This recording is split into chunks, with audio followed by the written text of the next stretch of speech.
سلام سلام. وبلا شك غير من ورايا غادي تعرفوا الموضوع ديال الفيديو. الموضوع ديال الفيديو اولا الفيديو ديال اليوم كان زعما مباشرة من بعد الفوز ديال المنتخب المغربي. الفوز الجميل. بغيت نوريكم اولا بغيت نشارك معكم الاجواء في مدينة شفشاون. هنا من بعد ما تسالى الماتش يلا تفرجنا في هاد القهوة، وهانتوما كتشوفوا بنيتات صغار وليدات صغار كلشي فرحان، عيالات بوليداتهم كلشي كان كيتفرج.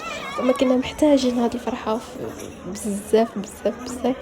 الاجواء كانت زوينه وزعما كلشي فرحان وكلشي خارج للشارع. انا ما صورتش بزاف صراحه، ما كانش عندي نيه انني نصور، غير مشيت نتفرج. وفاش المهم بغيت نشارك معكم الاجواء، واخا غير بعجاله. انا من بعد ما خرجنا من القهوه طلعنا للجهه ديال باب العين، كلشي فرحان وشباب زعما تبارك الله، الدراري في مختلف فئات العمريه، كلشي خارجين بالرايات كانت اجواء زوينه بزاف. تحيه للمنتخب المغربي على المجهودات ديالو، شكرا لهم حيت فرحونا صراحه، كنا محتاجين.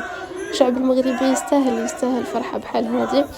وإن شاء الله يا ربي العقبة الماجية إن شاء الله تكون أحسن وأحسن، والماتش الجاي الماتشات اللي باقي إن شاء الله يكونوا دائما فيهم إنجازات، أو يكونوا فيهم ربحوا إن شاء الله، الفرحة دوم إن شاء الله. وعلاش لا نديو الكاس؟ أنا متفائلة الصراحة، أنا كنت متفائلة بالماتش ديال اليوم ومتفائلة في الماتشات الجايين.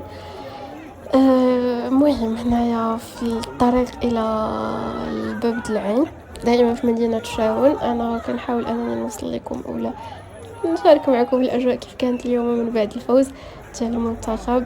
صراحة أجواء زوينة بزاف بزاف بزاف، خصوصا أنا نقول لكم كلشي كان محتاجين هذه الفرحة، حيت في كورة أولا في الوقت اللي كتكون شي حاجه بحال هكا ولا كوره بالخصوص، كلشي كيخرج كلشي كيحس ممكن كنشاركوا حاجه وحده، يعني الشعب المغربي كيتشارك في فرحه وحده. هانتوما دابا في الباب، دابا حنا وصلنا لباب العين. فاش كنا غادي ندخلوا وهما يبانوا تبارك الله فوج جاي من هنا، من هاد الجهه، جهه ديال الخصه، كيقولوا الخصه هاد الجهه، وجهه الاخرى جهه ما عرفتش هذيك الجهه الاخرى. المهم هما هادو جايين وهادو جايين وغادي يتلاقاو هنايا. صراحه كانت اجواء زوينه. المهم قيل الصوت كنظن انه مسموع، اعتقد خليكم تسمعوا شويه الاجواء الحماسيه.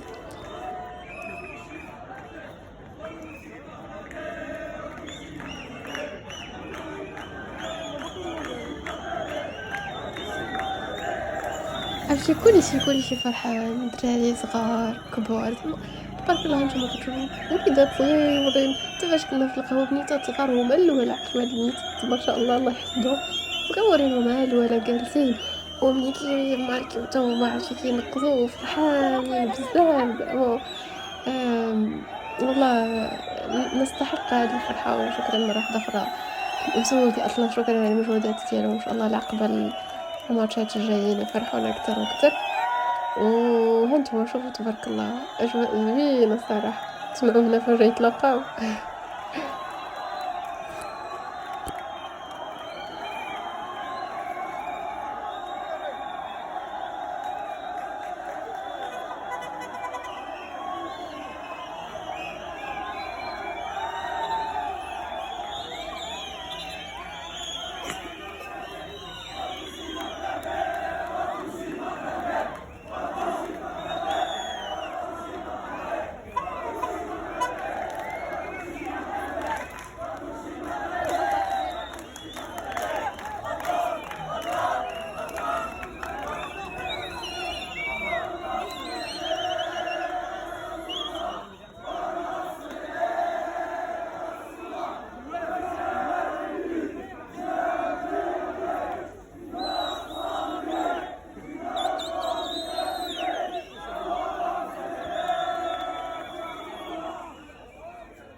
عليه أزكى الصلوات والسلام، اللهم صل وسلم وبارك على حبيبنا المصطفى. شي زوين هاد الأجواء صراحة. أنا عجبتني بزاف، كتحس متبوريجة. المهم واخا هادشي زعما بصح الناس اللي كيقول لك اختي ما كيبدل والو في في الواقع ديال الغلاء الأسعار وبزاف ديال الأوضاع المتردية ديال التعليم والصحة وما إلى ذلك، ولكن من حقنا أننا نفرحوا بواحد الحاجة بعدا كتجمعنا كمغاربة، هي أننا الغيرة على الوطن ديالنا وحب الوطن ديالنا. والحمد لله، الحمد لله على هذه الفرحة. وتحية كبيرة مرة واحدة أخرى للمنتخب وللجهود ديالهم. إن شاء الله العقبة ما جهات إن شاء الله، الماتش الجاي إن شاء الله نربحوا، والماتشات الجاية إن شاء الله كلهم يا ربي، ونعاود نشوفوا نفس الأجواء في الشوارع المغربية. كنظن أنه على غرار الشاون كاع المدن المغربية كانت هكا. إن شاء الله المرة الجاية نعاود نعيشوا نفس الحاجة، ونشوفوا الفرحة مرسومة على الكبير والصغير، على كل مغربي خارج وداخل الأرض الوطن. المهم حاولت نقرب لكم الأجواء من مدينة الشاون. نهاركم مبروك.